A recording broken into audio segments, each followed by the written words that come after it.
of a paper in the Delaware Valley, asked their reporters to come down and talk to me and said, why is Biden so concerned about Bosnia and not about Haiti? Is it because blacks are involved in Haiti? Blacks are what at stake in Haiti, and in Bosnia they are Europeans, whites. There is major arsenals of nuclear weapons where they have long histories of national wars, where ethnicity dominates. That is a phenomenal potential consequence to the United States. If Haiti, a god-awful thing to say, if Haiti just quietly sunk into the Caribbean or rose up 300 feet, it wouldn't matter a whole lot in terms of our interest. The world and That is your president, Joe Biden, in 1994 on Charlie Rose's show, talking about Haiti. Today, we have a special guest that's going to tell us about what's going on in Haiti right now. I'm sure people have seen in the news. But before we get to that, let me introduce my co-host, my dog, Pascal Robert. What's going on, brother Jason, comrade? Peace and greetings to you. How you living, brother? I'm doing all right. And I know people might not know, but this episode is also probably is a little special for you because you are of Haitian descent. Yes. I'm Haitian American. My parents are from Haiti and immigrated here in the 60s. I was born here, but I've done several writings and articles about Haiti. But I'm glad today we have someone who is on the ground in the activist corps to talk to us about the politics of what's actually going on in Haiti today. And do you want to introduce our guest? Yes, today we have brother comrade Daoud Andre of the organization Como Koda, which is a coalition against dictatorship in Haiti, longtime Haiti activist who's been on the ground from Brooklyn, New York, who's going to talk to us about the situation where you have the current Haitian president, Jovenel Moise, who is claiming that he has another 1-year term in his administration and will not relinquish until 2022. But according to the interpretation of the Haitian opposition, he should be relinquishing his presidency this year. There are allegations that he is trying to change the constitution undemocratically. He's ruling by fiat. The parliament has basically been evacuated, and that he is marshaling secret police, which in the consciousness of Haitian people, going back to the perilous eras of Papa Doc and the Tonton Macoute secret police, is something that reigns seriously in their consciousness. So we're going to have Brother Daoud. Brother Daoud, thank you for coming on This Is Revolution. I hope you can hear us. Can you hear us, Brother Daoud? Yes, I can hear you. I want to thank you for the invite, Brother Pascal. I want to thank our host as well. And I'm happy to be here to speak to your audience. All right, thank you. So I would like you, first of all, for you to put the current situation in Haiti in context in terms of how did we get to the situation currently where we have President Jovenel Moise, who is contesting the Constitution and has an opposition in terms of people demanding his removal. What exactly is going on the ground in Haiti? And can you give us a synopsis of the political reality?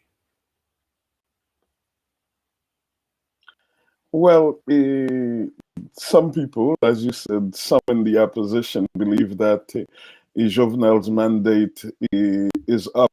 And as a matter of fact, if you go by what's actually in the Constitution and the electoral rules that he was supposedly elected under, yes, his mandate ended Sunday, February 7th. But for many of us, Jovenel Moise is an illegitimate president.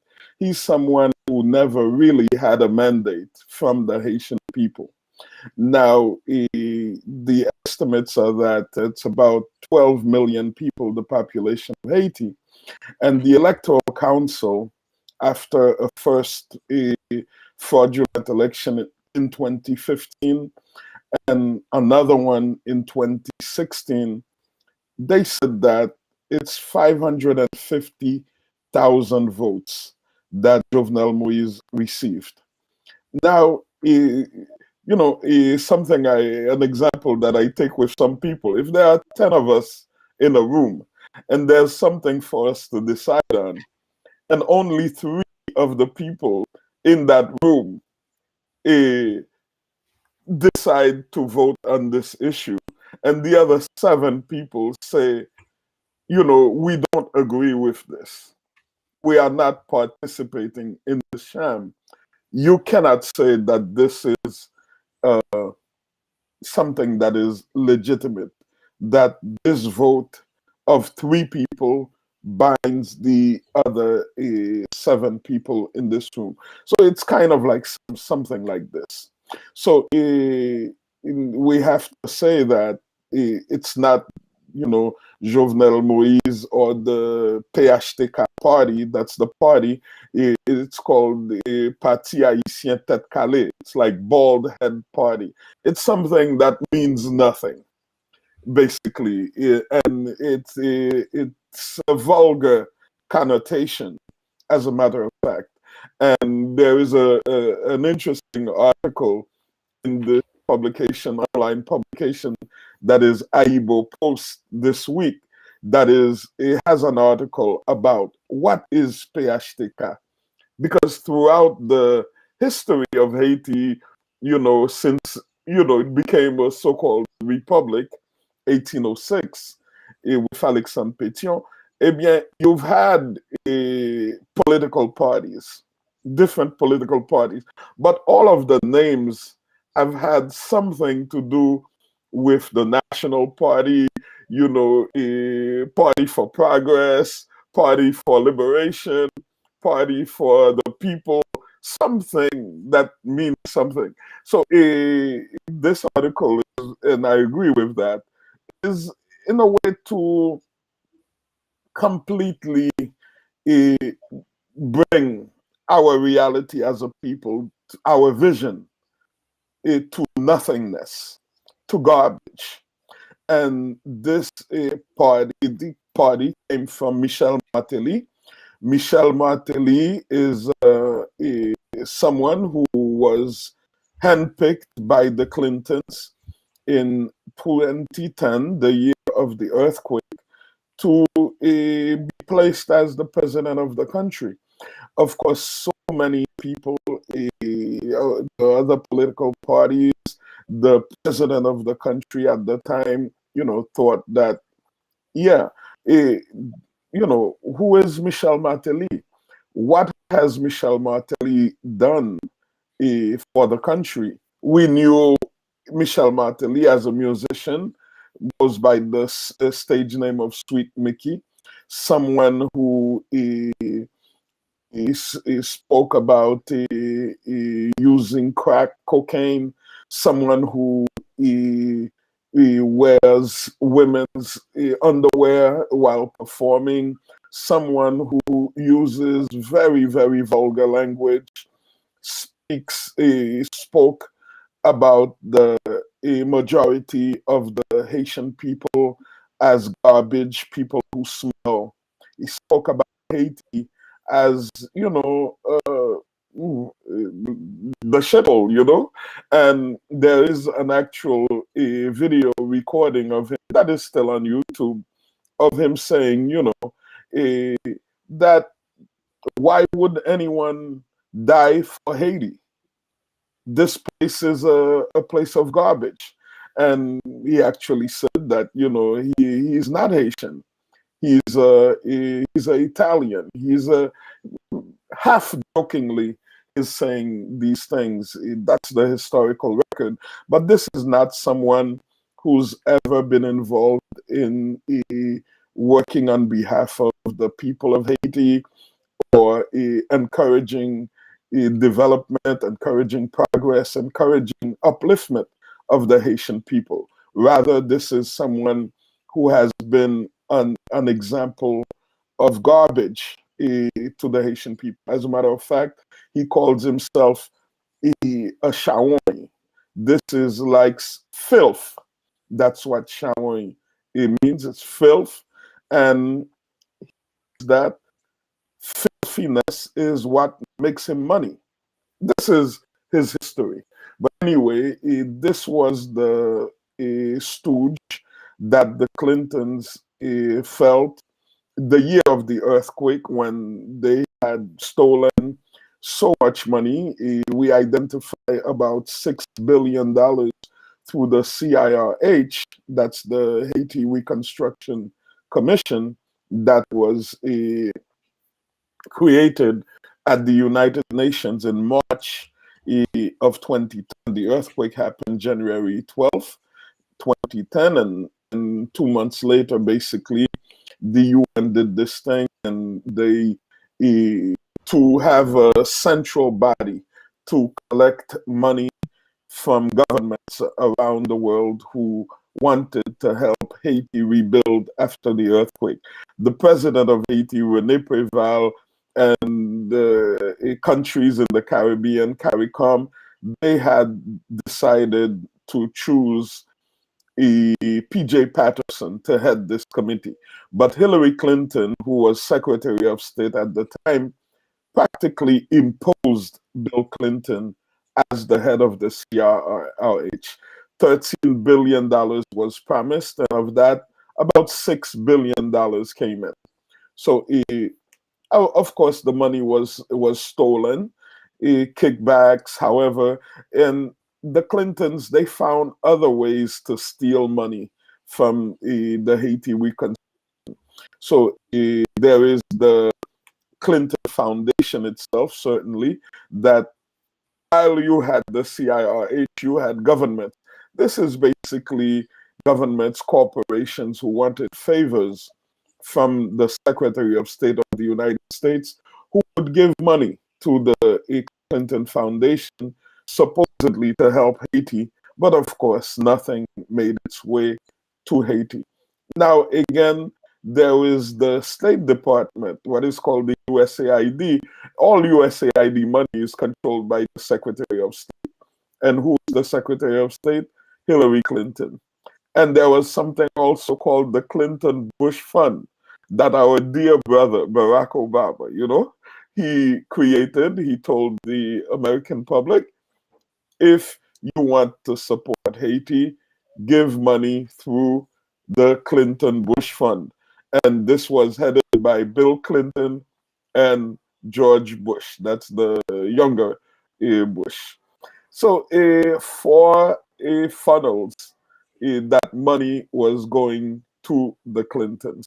So this is the reality. And when the election was supposed to happen, but the President Preval at the time, other people in Haiti, they said, well, in the middle of this, over 300,000 people died. The capital is in shambles. It's not possible to have an election.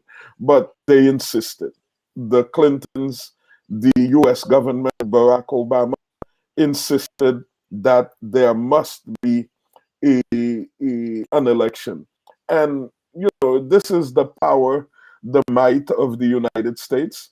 So there was no way that President Preval could resist this. So the election happened.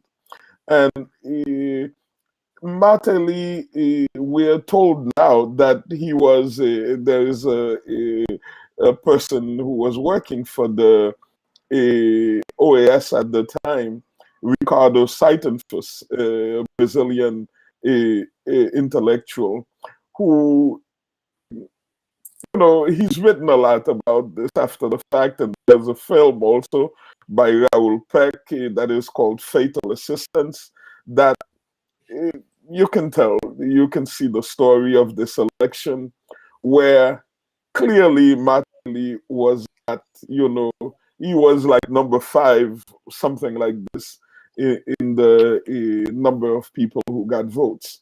But Hillary Clinton, the US government, insisted that Martelly be pushed as one of the 2 candidates who would go to a second round. President Preval said, okay, well, if you say the election was not good, let's do it over. And they said, no, we're not going to do it over. we're just going to have Martin Lee go to the second round. So, for a lot of frustration, President Preval, he says, well, why have an election if you already have your results? And basically, this is the story of how Martin Lee came to power, fraudulently imposed on the Haitian people by the US government. And he propped up his regime. Barack Obama embraced him, Joe Biden embraced him, and in the process to have a second, another election in 2015. Again, the United States he props up a PHTK for the continuation of a PHTK with a Jovenel Moïse. And some people might say, what does the US get out of this? Well, among the things that they got, Hillary Clinton's brother, Anthony Rodham, got a gold mine. You know, they said they found 20 billion in gold in Haiti, in the northeast of Haiti. Well, this company who had on its board Anthony Rodham, it's called VCS Mining. Well, they got a very lucrative contract. When I say lucrative, I don't mean lucrative. It's like out of every $100 that VCS Mining itself, it says that it finds in Haiti, they would keep $97.50, and poor Haiti would get $2.50. That's just one of the, and they call it the poorest country in the Western Hemisphere. Well, this is fascinating, all right, because what you're telling me is that we have a current president in Haiti, Jovenel Moïse, who comes to power out of an illegitimate election where you have de minimis participation of the Haitian people. The prior president, who actually basically lifted and chooses Moïse, was handpicked by the Clinton administration. And the irony of this is that we have the video in 1994 of Joe Biden talking about, well, if Haiti fell into the sea, it wouldn't matter to the United States. But yet the irony of this is that for the last 25 years, at least, I can remember prior to that, even going back to Aristide, the United States has been intimately involved in the political affairs of Haiti, negotiating control of who would rise, orchestrating coups, extrapolating wealth through the Clinton Global Initiative, depreciating rice production, having presidents sign, economic pacts to extract wealth from the country. Yet this is supposed to be perceived as the poorest country in the Western Hemisphere.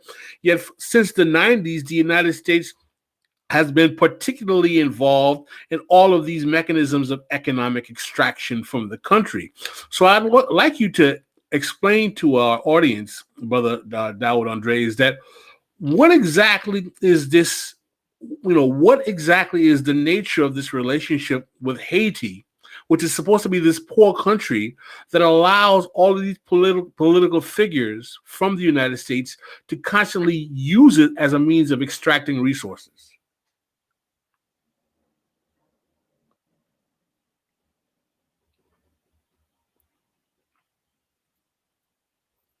Well, there's been no time I can see the story of Haiti that the United States has not been interfering in the reality of Haiti.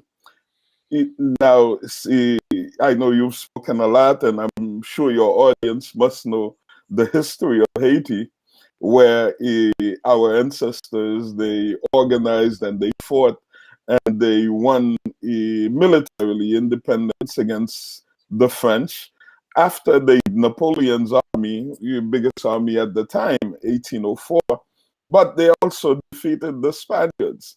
They also defeated the British in in this path to become an independent country.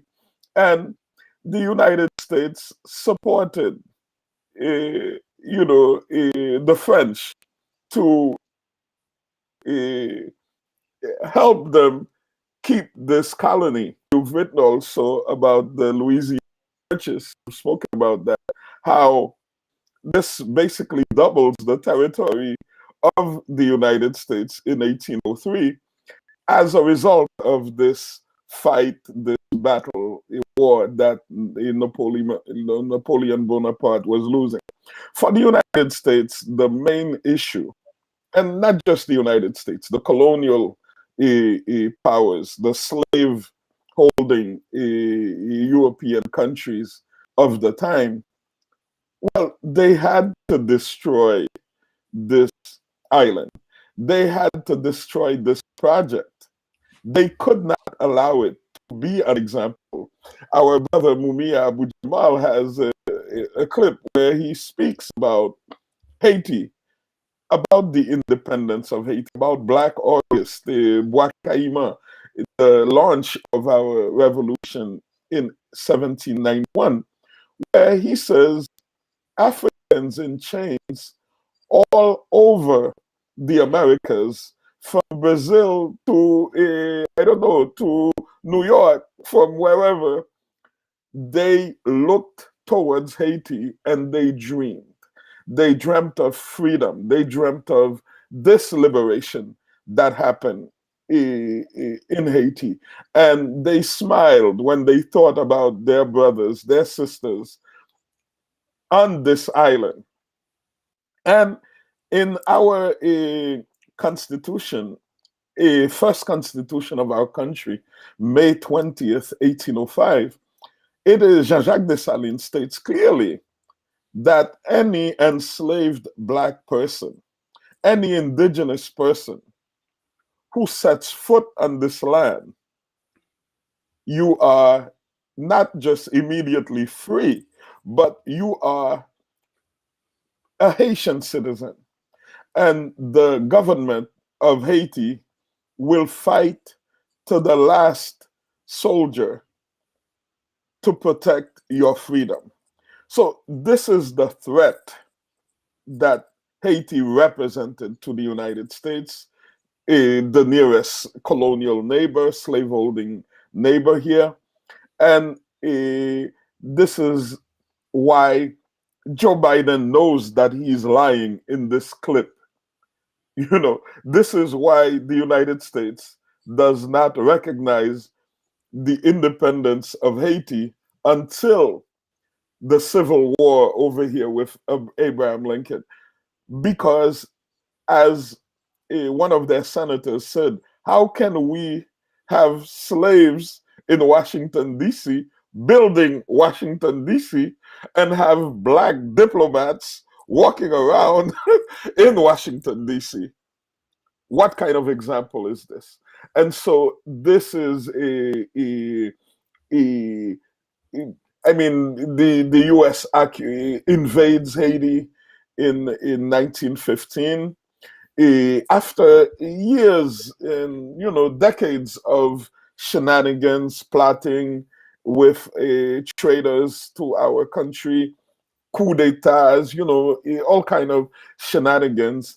And during what they call the First World War, you know, they invade Haiti and they stay there for 19 years. And of course, Joe Biden knows this. So Joe Biden knows that, you know, Haiti is of utmost interest to the United States. And this is why they have plotted to destroy this project.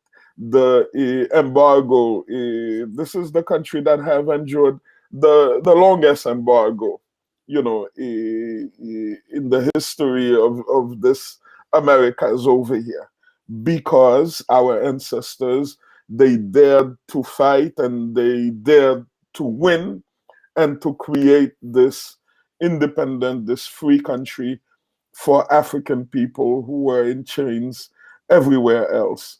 And and this project, it continues, you know, it continues with the Duvalier regime, for example, that the people over here speak about the brutality, the cruelty of Papa Doc, François Duvalier, the Tonton Macoute, they speak about, you know, the brutality of it, but it's backed up by the United States. And the United States supported Francois Duvalier throughout. When Francois Duvalier creates the well, first of all, when he declares himself president for life, the United States goes to prop it up, just like they're saying right now that Jovenel Moise's mandate will end in 2022, not 2021. Why? Because, you know, you had the Cuban Revolution, you had this threat of communism, and for them, Duvalier, Francois Duvalier, Jean-Claude Duvalier was a guarantee against communism, against the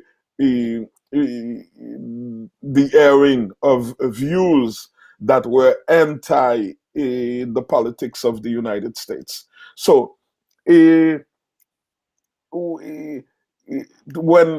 29 years after this regime is in power, finally the people found the means to get rid of the Duvaliers,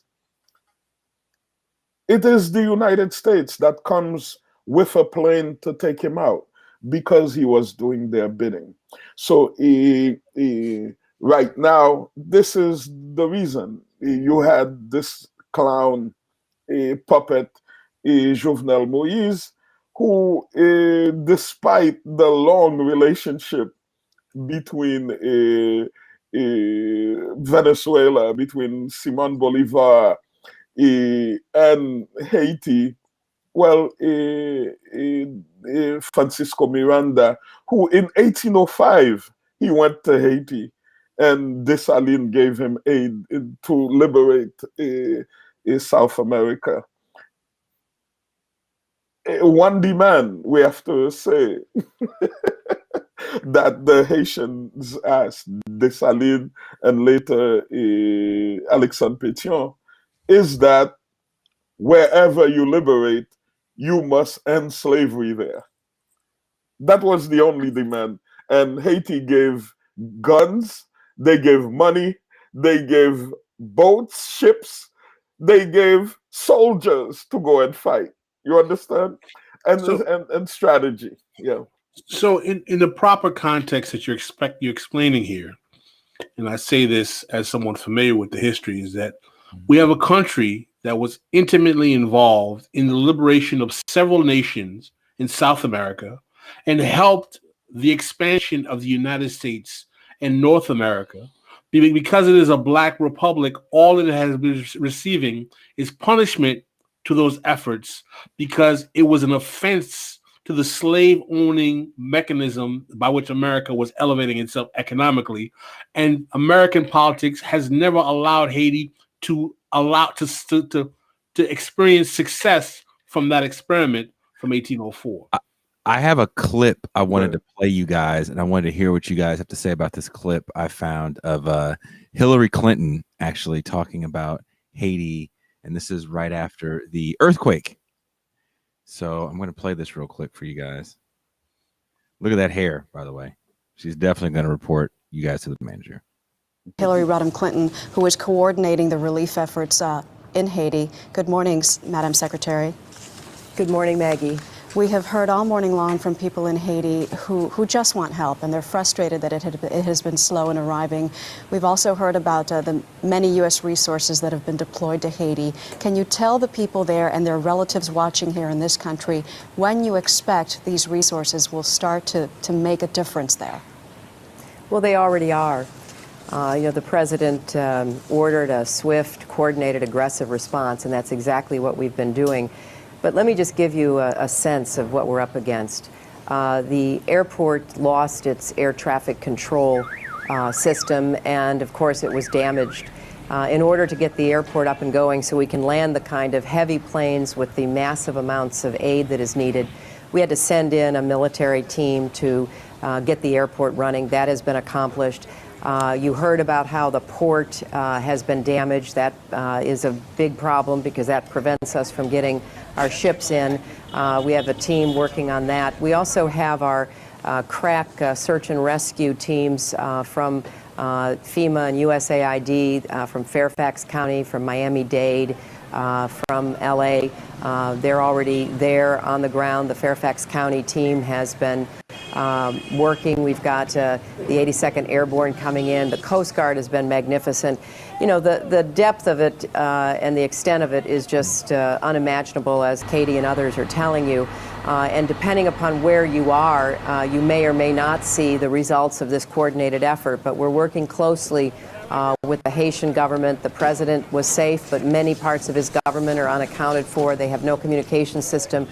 We're bringing the communication system so they can start to talk to one another. We're working with the United Nations, which was responsible for coordinating aid, which, as you know, has been devastated with an enormous loss of life. Yeah. So I think the American people can be assured that we're doing everything we can to help the people of Haiti, and it's not just for the days ahead with the terrible crisis of search and rescue. It'll be for months and years ahead as we help them rebuild. I know you've also been successful in getting... That's enough. I think we've heard enough. and I know you hit on a lot of this, Brother Andre, earlier on. But I kind of wanted to show so we can give it some context for people that don't remember the earthquake in 2010 and how much money it actually raised. I mean, there was a huge story that came out. Sister Francis actually was talking about it, reading the minutes of the meetings on how much they were spending on flashlights and all these other things. And I think, if I'm not mistaken, they never built the homes that they said they were going to build all these refugees, and they just kind of left the models up, right? Absolutely. And you know what happened when the earthquake happened? It's interesting. During this time, basically, Cuba sent 5,000 doctors, and Obama sent 22,000 soldiers with big machine guns. And everywhere you went, it was so sad. You see, like, poor women, and they would only give the sacks of rice to women. They wouldn't allow the men to come. And the soldiers are manning the lines, machine guns, like a bottle of water and a sack of rice. So the poor woman had to carry this thing on her head across the street, and then the men can from there help out. But at the time she's talking there, the United States immediately, the day of the earthquake, and in Raymond Joseph's book, he's a U.S. puppet who was ambassador to Washington at the time. He says in his book, For Whom the Dogs Spy, he says that he is the one, when he could not reach the president or the minister of foreign affairs, the prime minister, he's the one who authorized for the United States to take over the airport and communications in Haiti. Interesting, right? But what the US did is they locked down the airport. For days, weeks, they locked down the airport. So they were saying that because they were doing so much to help our people, that they couldn't allow a plane load of doctors from I don't remember which country, but Doctors Without Borders to land. Yeah. And while they wouldn't allow aid to land in Haiti, people like our group, we work with Haitian Women for Haitian Refugees and Sonia Pierre and Muda to go through the Dominican Republic to bring whatever support.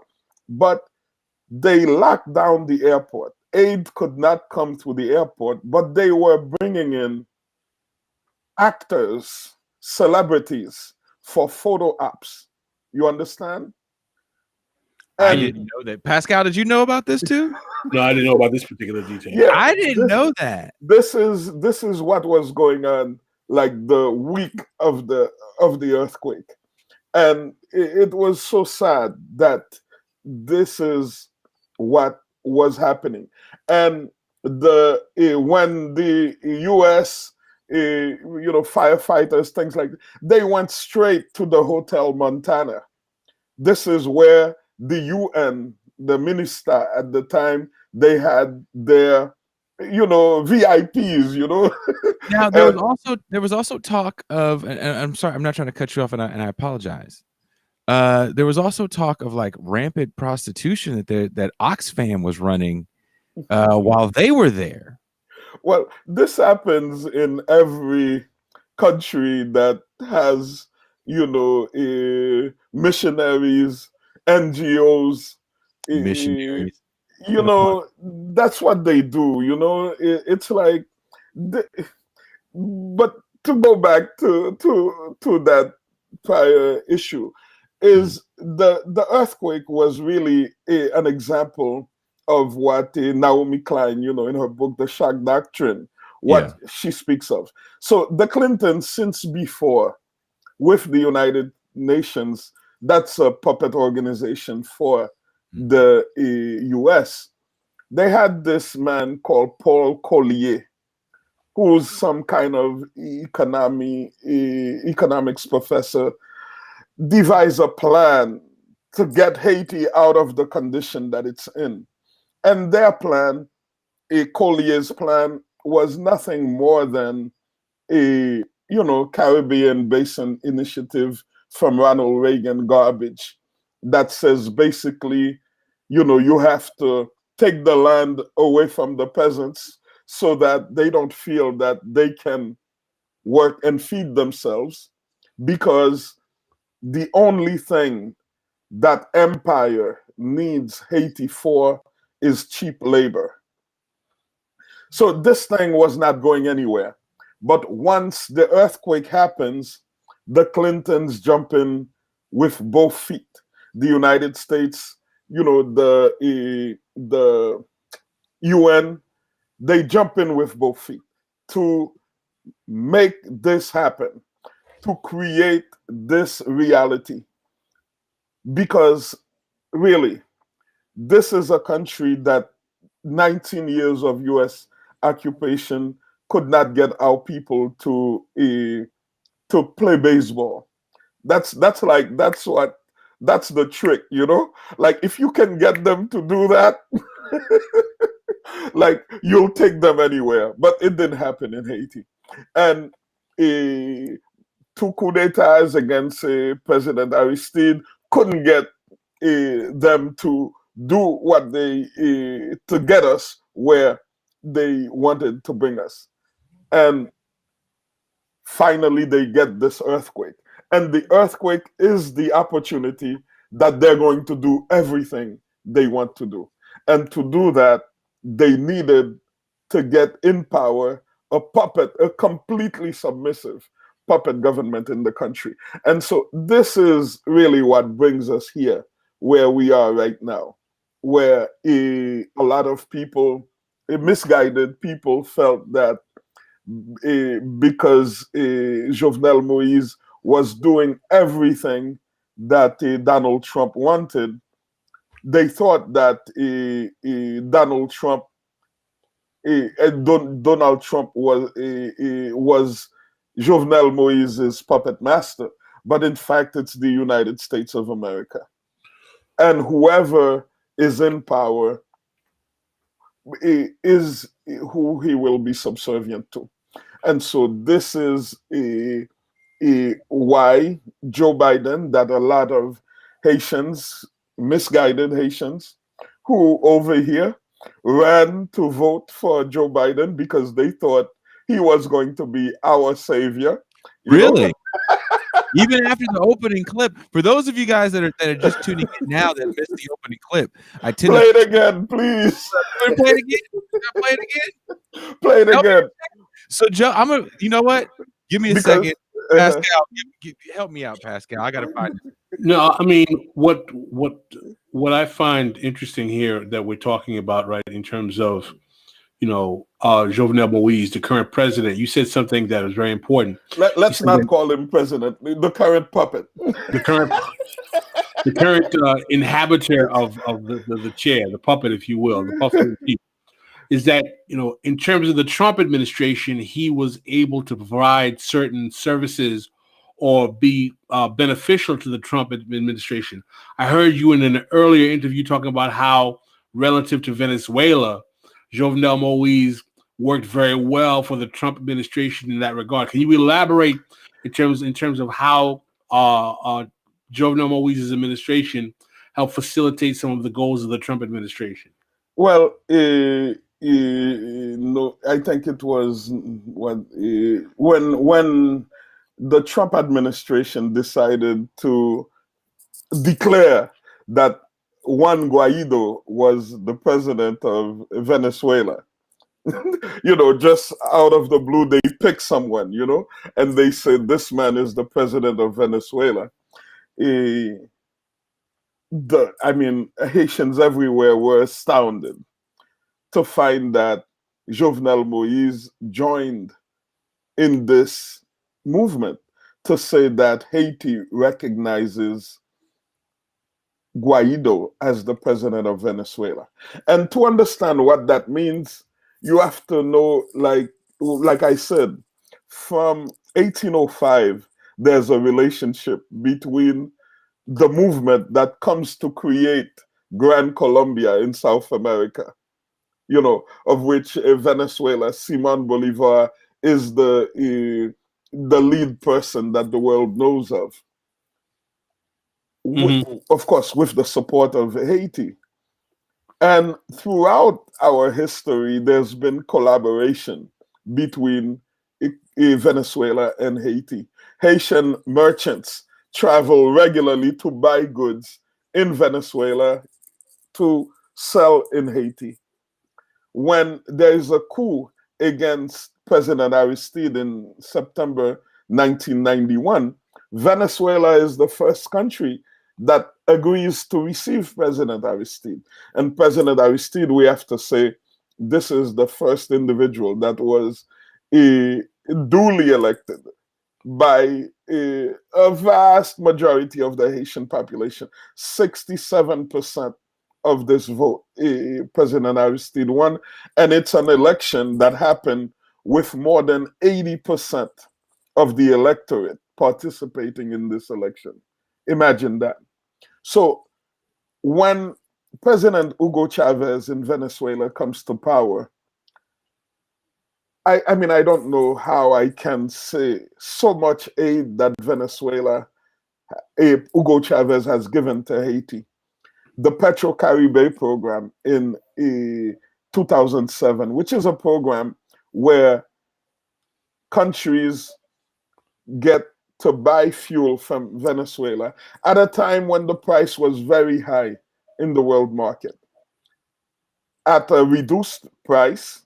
And from this reduced price, Venezuela agreed to have these countries, Haiti, in our example, pay half of the money upfront, and the other half would be a 25-year loan at 1% interest. In our organizations, we've collaborated for years with the Cuban medical brigades in Haiti. People should know during the entire reign of the Duvaliers, Haiti had no diplomatic relationship with Cuba. From the Dominican Republic, that's on the same island, next, the closest country to us is Cuba. When President Aristide is leaving power in 1995, he restores relationship with Cuba.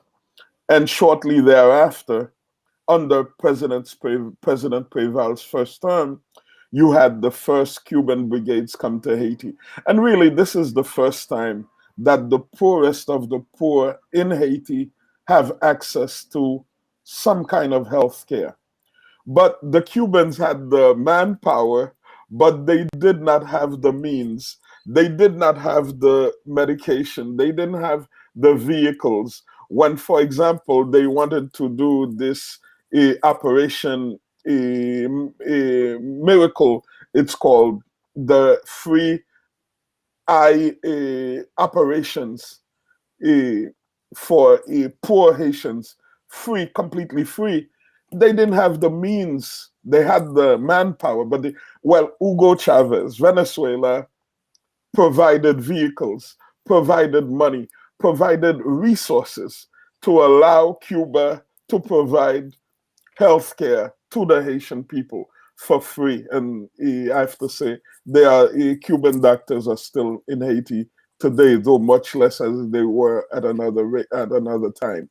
Now, didn't Chavez say that he did that for a big reason why is because the Haitian people initially helped out Simon Bolivar? Absolutely. This is and this is something that President Chavez always says. He says, I'm not giving aid to Haiti. I am repaying a debt to Haiti. I should tell you also, Cuba's national hero is Jose Marti. Jose Marti died with a Haitian passport in his jacket. Why? Because for him to travel to fight for Cuba's independence to get resources, well, he needed a passport. But Spain, who was the colonial power at the time, of course, would not give him the means to do this passport. So he goes to Haiti, where for some time he lived in Cap-Haïtien, just as Simon Bolivar had lived in Jacmel. These houses are still there. And the government of Haiti at the time gives Jose Marti a Haitian passport. So, this is Donald Trump shithole, this is this is the country that our last name has become the poorest country in the Western Hemisphere. But as you know, people who read, people who understand, they know that the historical value, the liberation value of Haiti. But so it was a great tragedy for us when this puppet, that he betrays. And the funniest thing, I spoke about it in the other interview Brother Robert spoke about, is just like a couple of months before he does this, maybe 1 month, Jovenel Moïse travels to Venezuela in addition to all of this I'm talking about, to borrow millions of dollars to borrow this money from President Maduro, Nicolas Maduro, who gives him this money. And despite this, for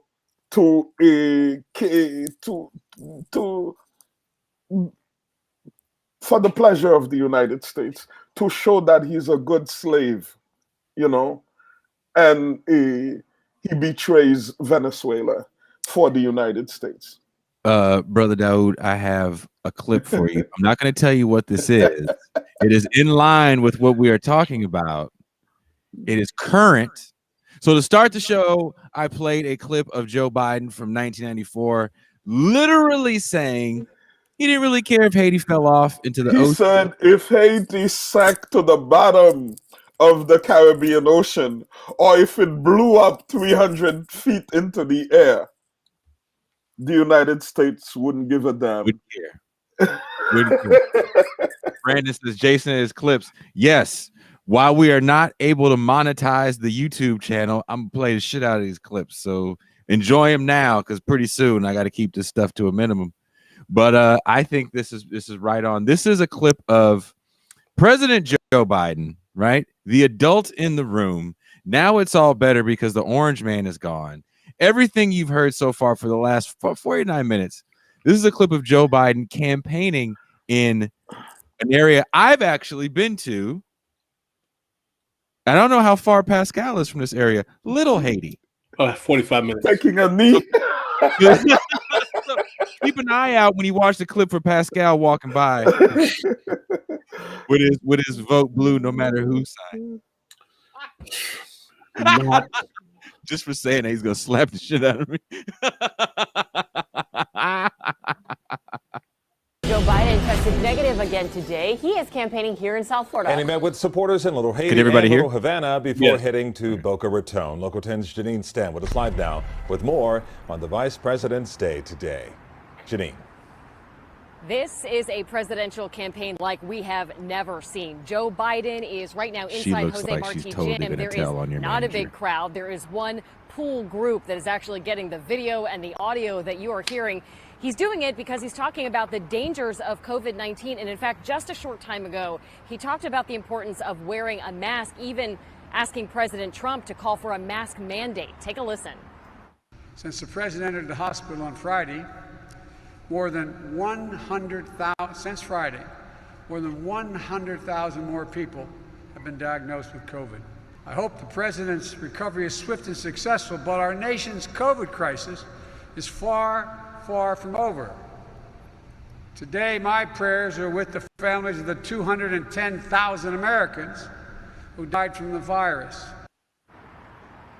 Again, Joe Biden is continuing to speak here at the Jose Marti Gym in Little Havana. This is actually his first campaign stop in South Florida since becoming the Democratic nominee.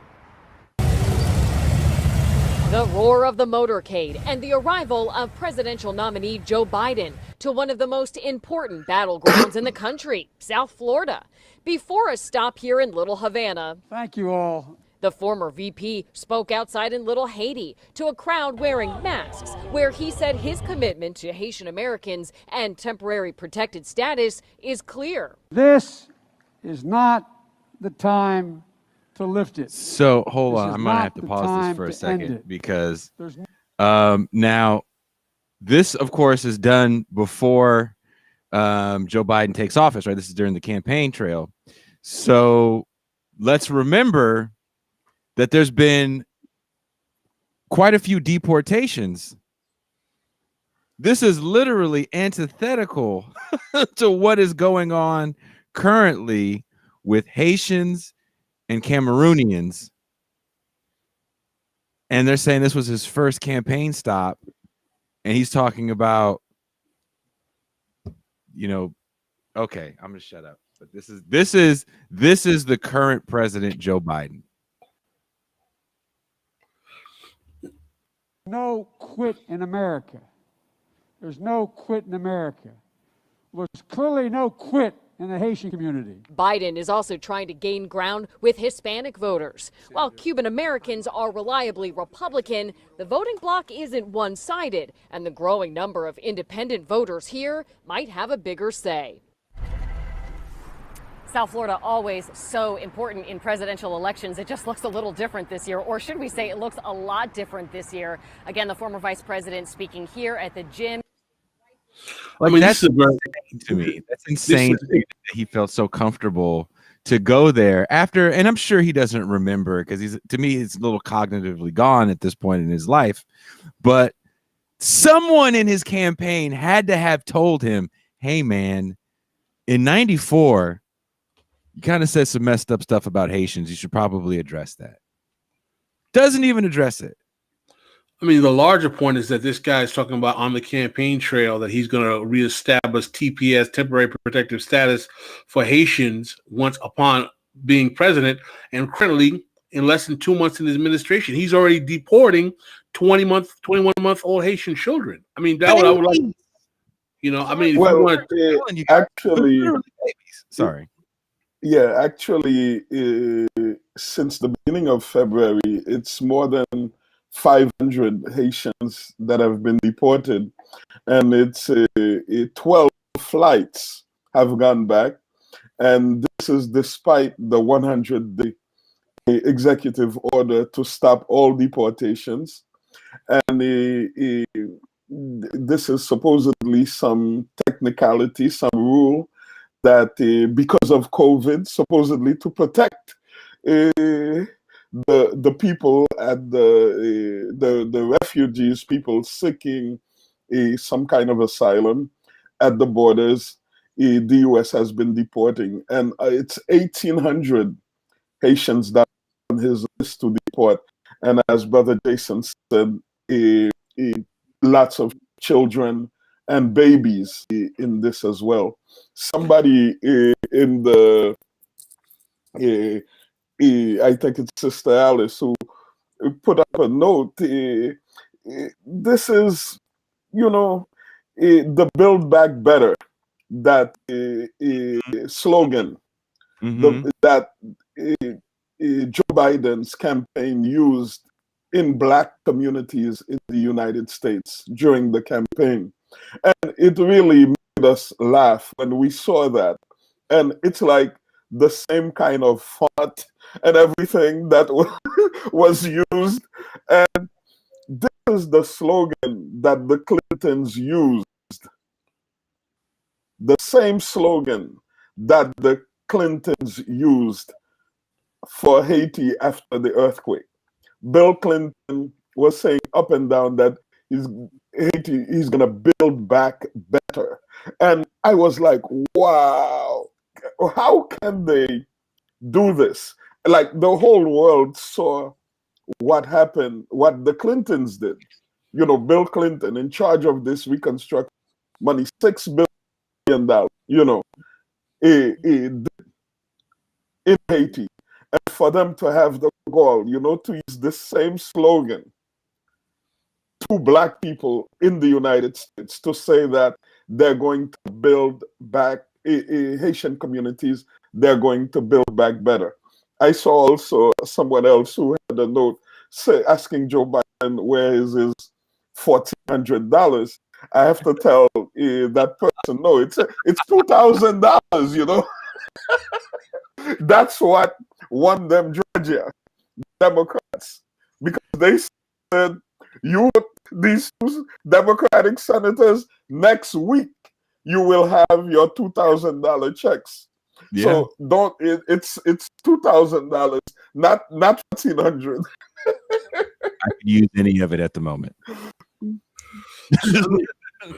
I mean, what the important thing that we're learning here is that in terms of when it comes to the policies that we're actually seeing, as opposed to the campaign rhetoric, it's the bipartisan hammer of misery that's coming down on not only Haitians but Americans as well, as we're slowly starting to learn, and that we have to really ask the question: all those Haitians that we saw in Little Haiti who believed that Joe Biden was being portrayed as their savior, from the guy who called their country the shithole country, compared to the man who said their country could sink into the Caribbean Ocean.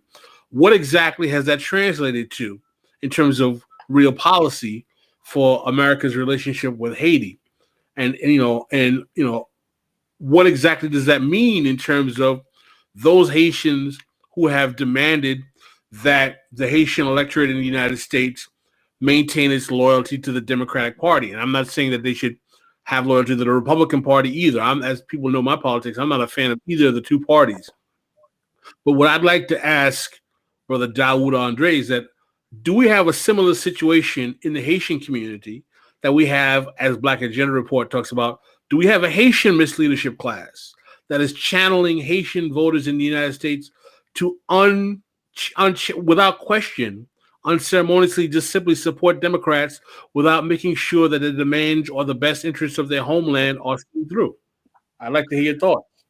Yeah, well, I don't think that the concern of course, yes, it's the same. The Black misleadership class, it's Haitian, it's Jamaican American, it's all of it.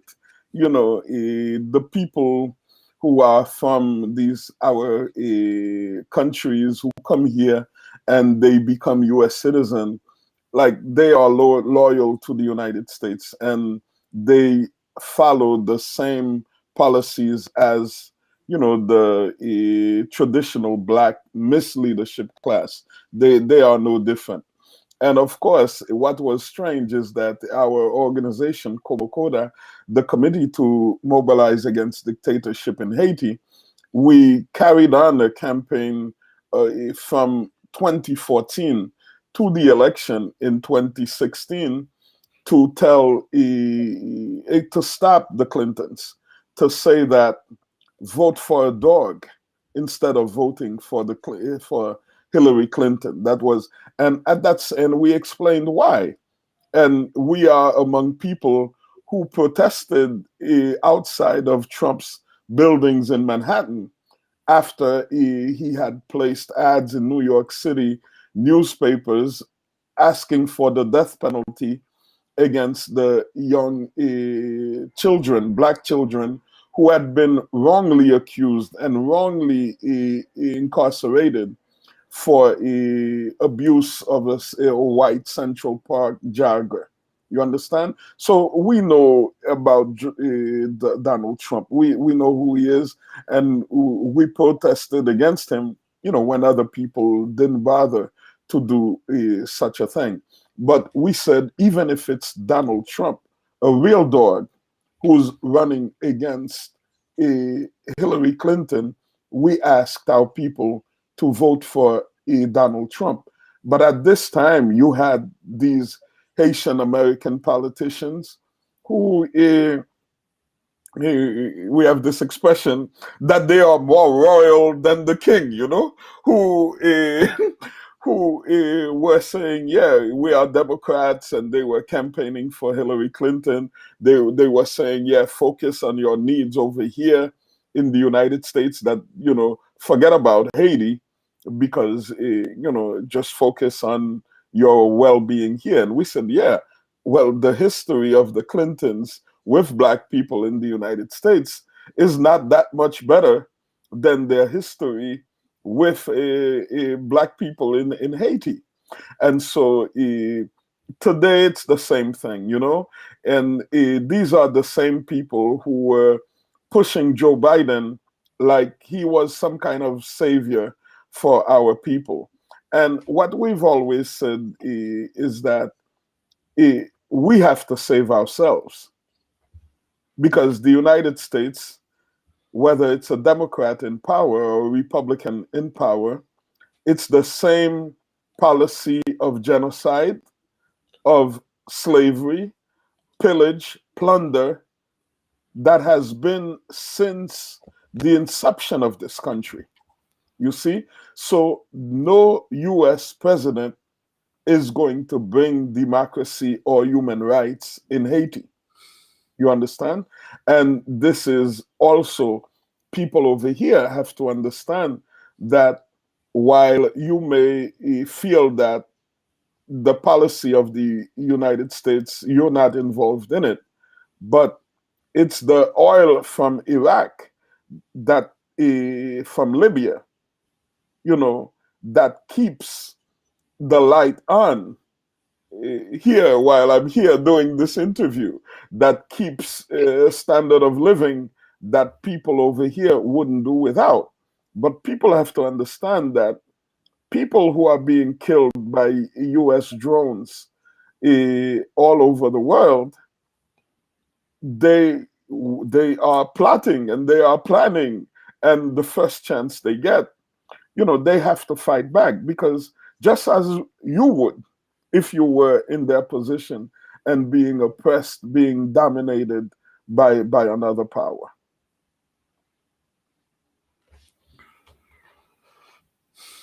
I mean, it's the sad reality that we have here is that many people are under the deception that the two-party electoral system provides some kind of solace for those people throughout the global South and the black and brown folk in the United States, where in reality they are two wings of the same vulture, and at the end of the day, both parties are agreeing to maintain the preeminence of American empire and ground, you know, what Fanon called the wretched of the earth to dust by any means necessary. And the question I want to ask you is that what exactly is going on with the Haitian civil society in the country? And as a Haitian, we can speak candidly. We understand that one of the biggest obstacles to effective Haitian sovereignty are the class divisions and contradictions that exist in Haitian society. And you will find particularly Haitian middle class people who are like, oh, I supported, and we're talking about Haitian middle class who are as black as you and I, who will say, oh, I supported Jovenel Moise because at least he's not, you know, he's not Aristide, or his niece is not, you know, I supported Martelly. So I'd like you to speak to how the internal class divisions in Haitian society, as well as how it functions with the presence of the Haitian oligarchy, becomes an obstacle to an effective developing Haitian civil society, if you will. Well, it's no different than over here or anyone else. You know, just like over here, you have the 1% who's running everything, who owns everything, while, you know, they say like 50% of the population is living on X amount of dollars per day. It's the same situation in Haiti, except that over here, you have a larger cushion, a larger what they call middle class. And in Haiti, you don't have that. You have just a handful of people with everything and just about everybody else with nothing. That is the difference. Now, these people that the political class, what you're calling civil society, the opposition political parties, you know, they don't really exist in the reality of the majority of the people in Haiti. We have to be candid and say that. They are looking out for their interests. Like they want to make sure that if they're sick, they can get to Miami or they can get to Dominican Republic, they can get to the United States with some kind of ease.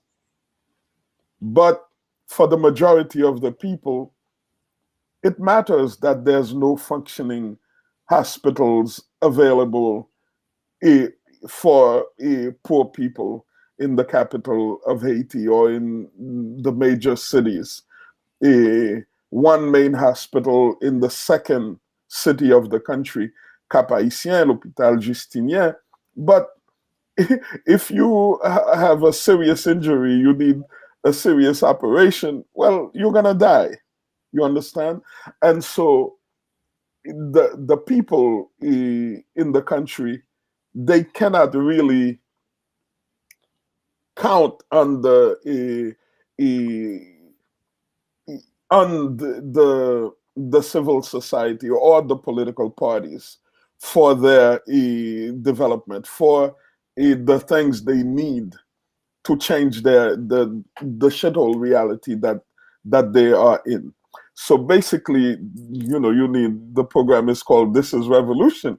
You need a revolution, like a real revolution in a place like Haiti, where basically we get rid of not just the people in power, but the political class that is practically, it's useless to the people.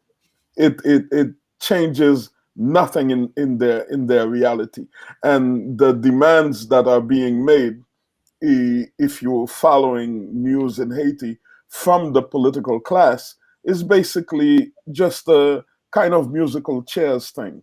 It's not something that is demanding to completely upturn the reality that poor people are living in Haiti. Well, I want to ask you right now, we're about an hour in, and I don't know if Pascal, how long he told you we usually go with these shows. So are you down to talk a little longer, or do you have to go? I know it's a little later where you are. About 20 more minutes I can do, yes. Okay. Are you guys down for that in the chat? 20 more minutes? So I want to address you, but you've made a very important statement here that I think is very, very, very, as someone who has written about Haiti, who understands Haiti, is that you made the point that there are no trustworthy voices in Haitian civil society to truly address the needs of the people.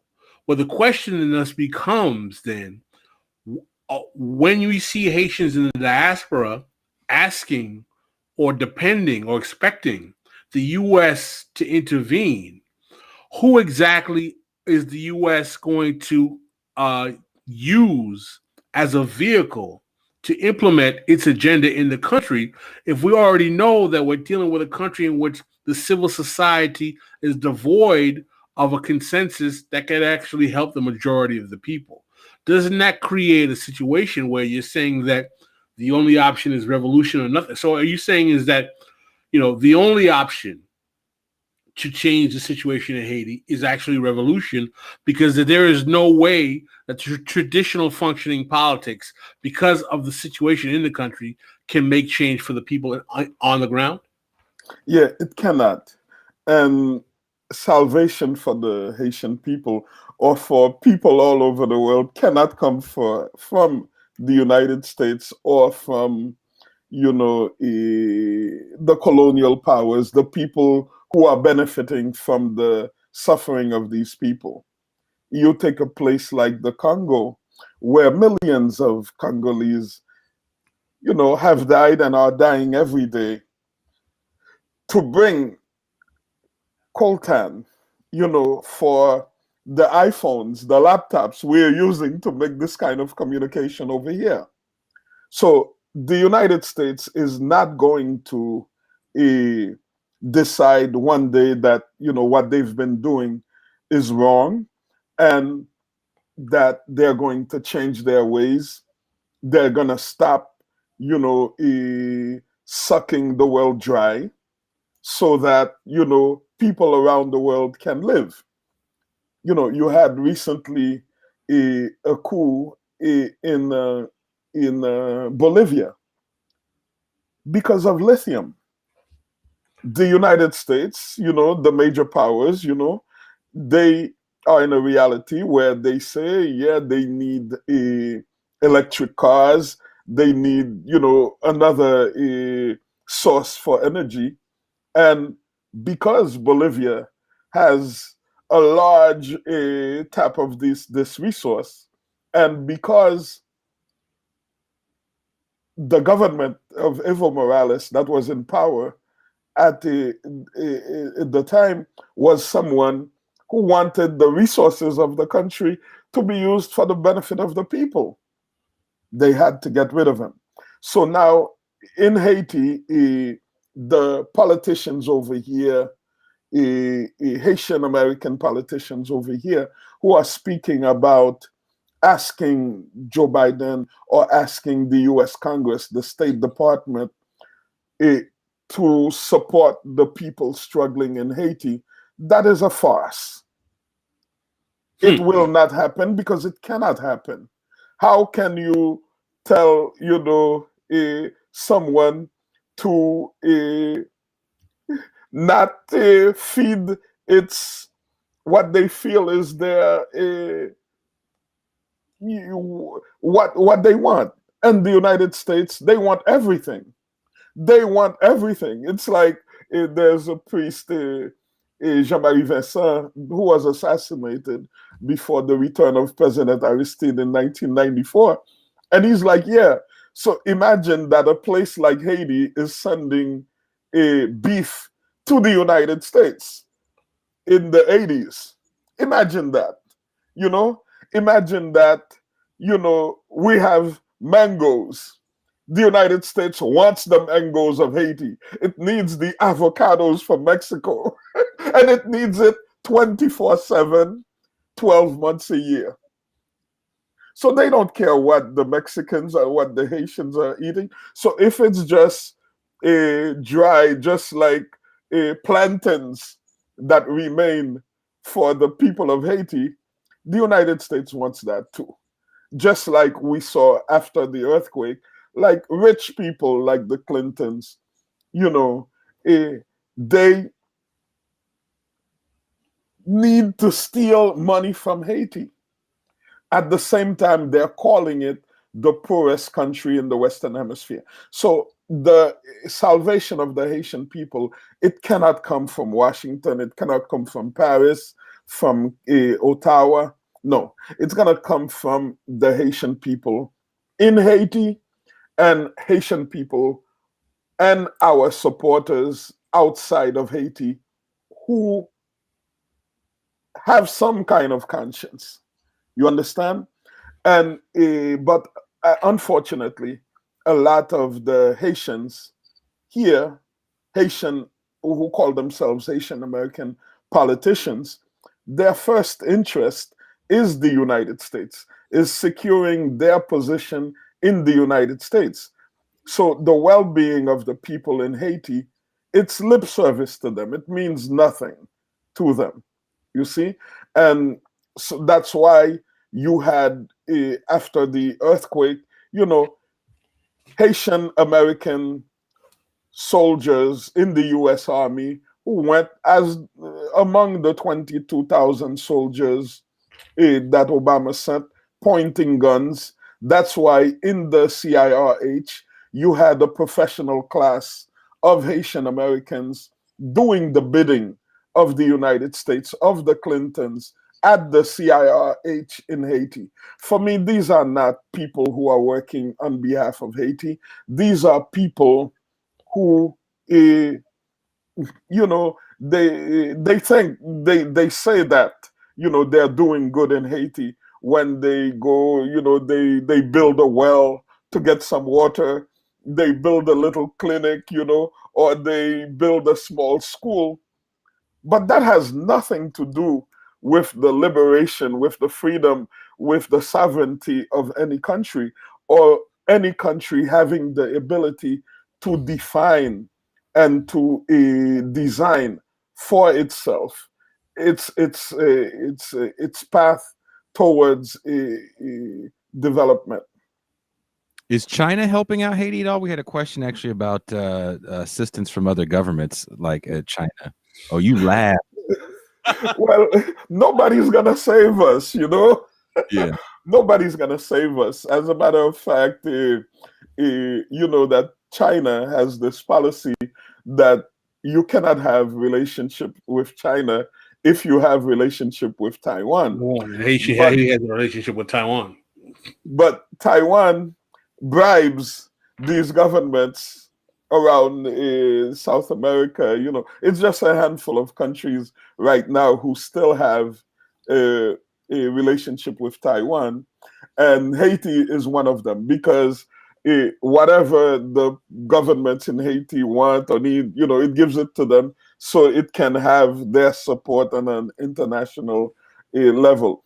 A lot of people think that China is salvation, or Russia, or anyone else. But no, that's not the lesson that our ancestors taught us. That's not what won us our freedom in 1804, because every one of these countries, they were aligned against Haiti.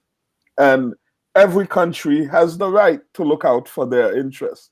You understand? So we understand that China, that Russia, that these places they have, but our ancestors taught us that what we need, we must build it, we must create it for ourselves. That is what makes you you know, able to stand on your own 2 feet. Haiti, to the displeasure of the puppets who are in power or seeking to be the puppets of empire, Haiti is not. The Haitian people are not looking to swap masters. That's how I would answer. That's a good one. There was a clip. I was actually looking for it just now and I couldn't find it. It was a little girl, and I forget why and what news source it was from. It was definitely a mainstream news source. But the little girl, I guess they were asking her about the U.S. coming in aid, and she went off in, was it Creole is the native language? Yeah, she said. Yeah, I saw that video. She said, "They're gonna come take our stuff." Yeah, she was pretty much like, and she was a little girl, like a, you know, maybe 6 or 7, and she even had an understanding of basically when you people come here, you take our shit, and there's a documentary that came out maybe about 4 or 5 years ago about kind of it takes place mostly in Haiti, and it's about Haiti almost being a nation of NGOs, and talking about how much the Haitian economy is actually hurt from these philanthropic efforts of the West. they went into like and years ago, back when Vice was still interesting, before they had a channel, I think it was Vice magazine that did a expose on these Haitian clothes makers that made these beautiful suits. And this documentary kind of went into how a lot of these people don't even do anything anymore because there's so many used clothes. Yeah, so many. Like, I don't think people understand how much. Why, as a person that's done a lot of traveling, and I've actually been in those Goodwill bin, they're called Goodwill bins. It's where a lot of the real fancy thrift stores get their stuff. It's these huge bins. When you go to certain ones, they have these closed off rooms where they send shipping containers to foreign countries, and you can't go in that room unless you have so much money, because you're buying a shipping container worth of clothes, and it's usually where the good stuff is, whatever that is.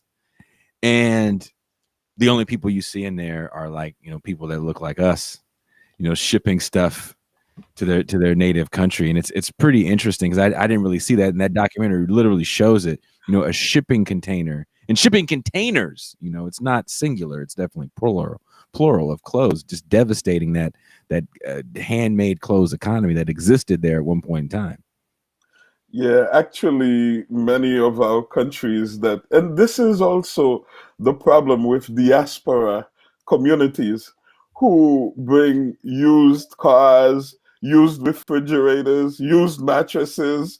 It's like who have turned our countries into garbage dumps for empires, like 20-year-old computers, you know, that the United States would need to to throw out in a certain way.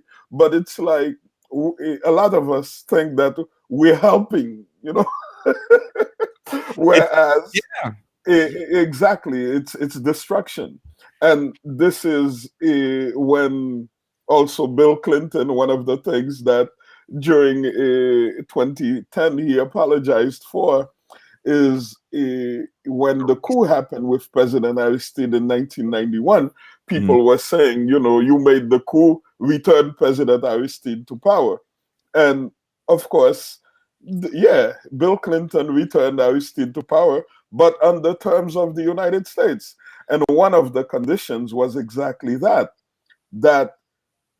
Haiti's main crop is rice. You know, like Haitians who can, they eat rice. We eat rice every day. So to protect the Haitian economy, there was a high tax, import tax, to protect the Haitian rice. So it was not profitable to bring rice from outside the country into the country. So Clinton demanded that President Aristide removed this import tariff, and that was done. And what happened is that, you know, the Haitian farmer couldn't produce rice anymore. It couldn't sell it for what it cost them to produce it. And till today, I have to tell you, they haven't, so that we're talking since 1994 to today, that kind of market, rice market, has not recovered. And Bill Clinton admitted in 2010 that, yeah, I'm sorry that I did this, but I did this to protect, for the benefit of Arkansas rice farmers. And you know, it hurts me, but it's something that I have to live with every day. That's what he said. And he's living just fine. He's doing okay. He's doing fine, because that didn't stop him from continuing to steal the resources of Haiti.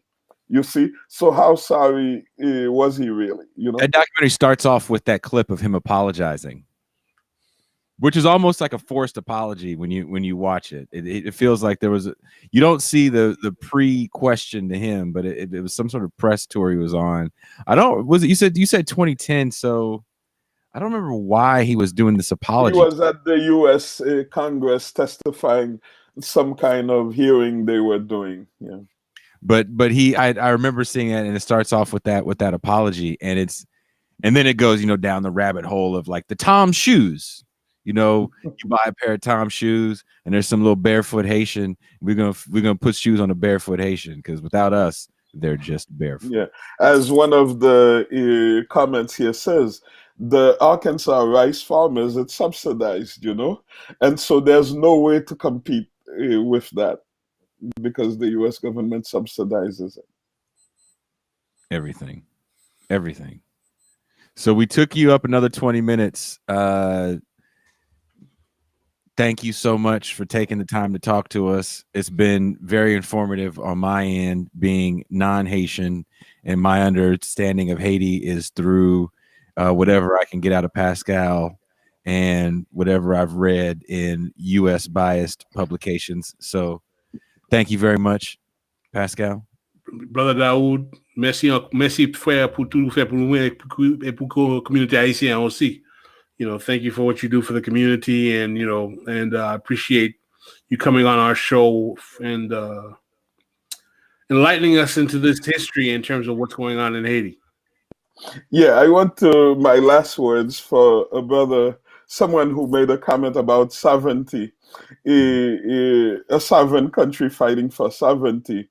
But the reality is that how many countries are really sovereign in this world that we're living in? That can decide by themselves on their agenda and pursue that agenda without qualm. You understand?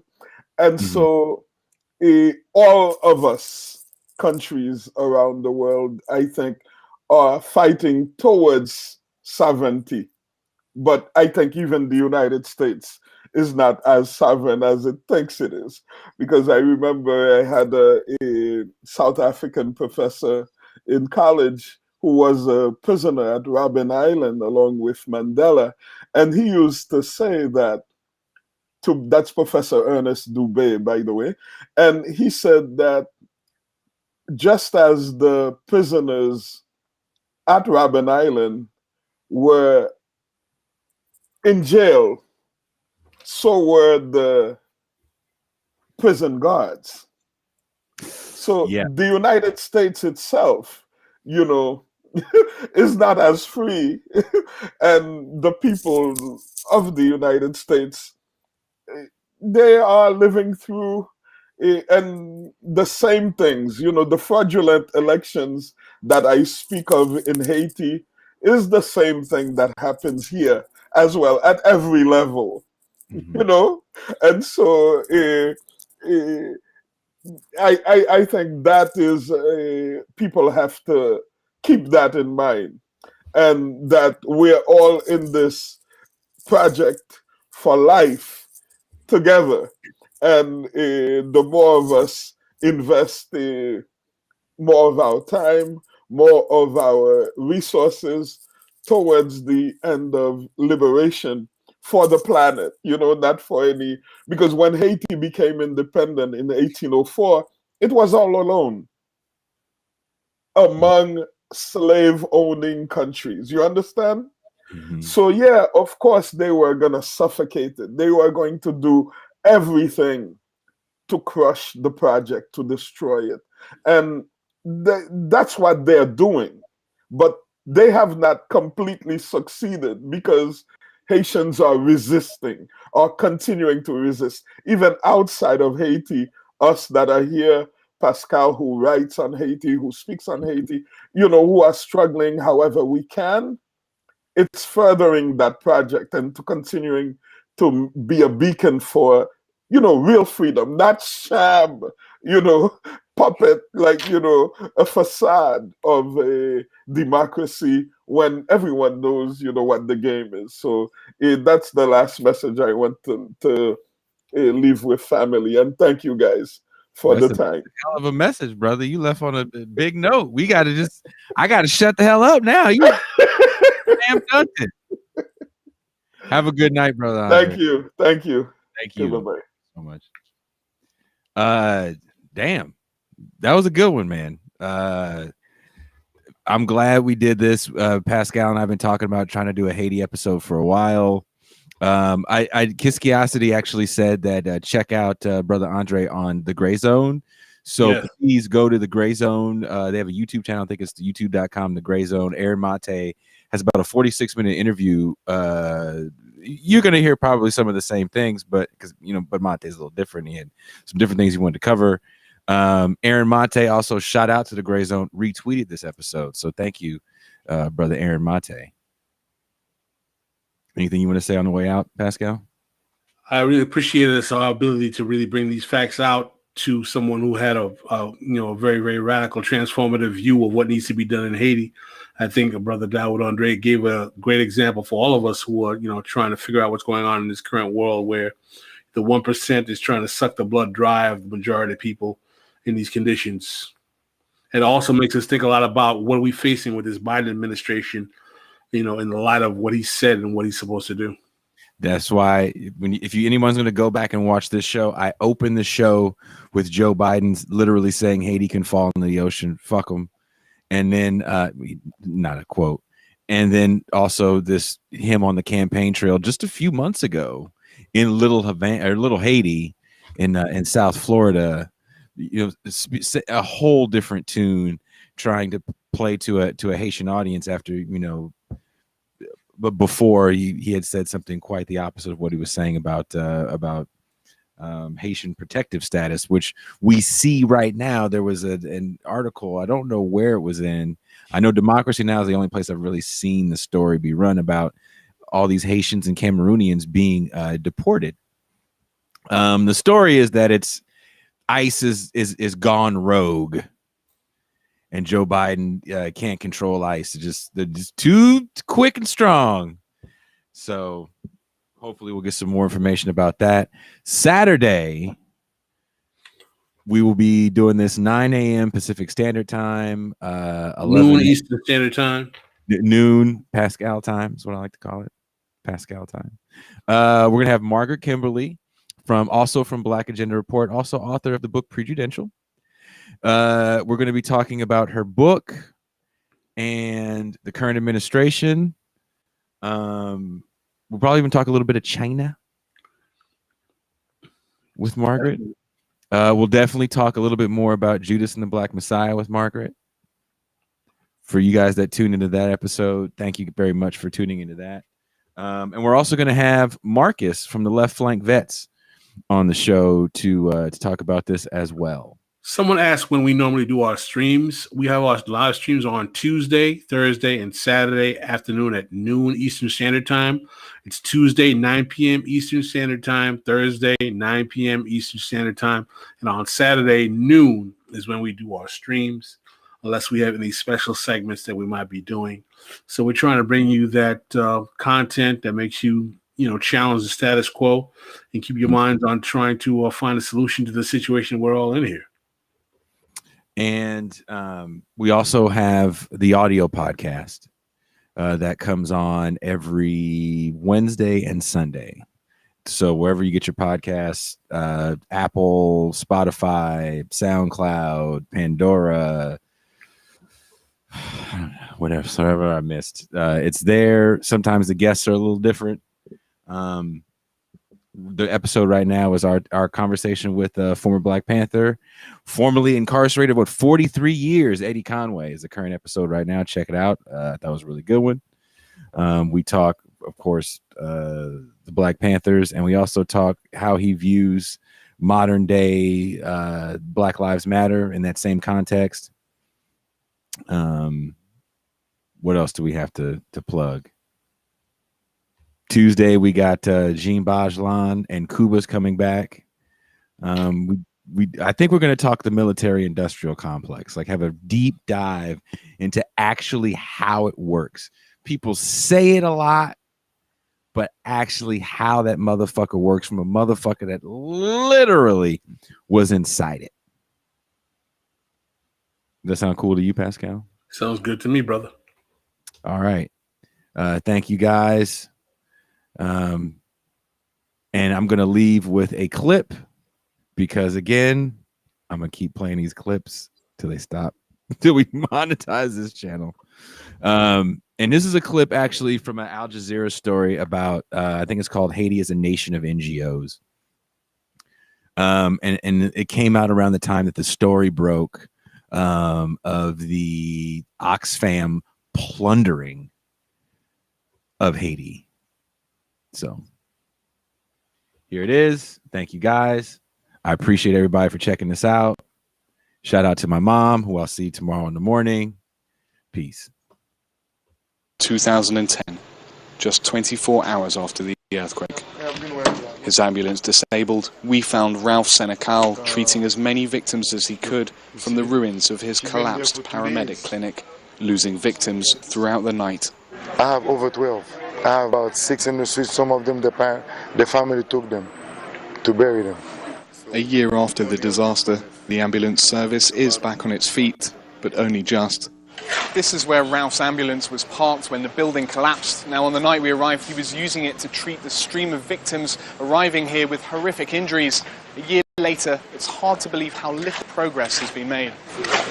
After receiving no NGO assistance or government funds, the damage caused 12 months ago still hasn't been repaired. Ralph has had to convert his own car into an emergency vehicle to pick up patients, purchasing new medical supplies on the street. I know if that money went in to the Haitian government, nothing will get done. They say that to give it to all the organization, the international organization. These organizations, they have no structure, no one is supervising them, so they do whatever they want to do.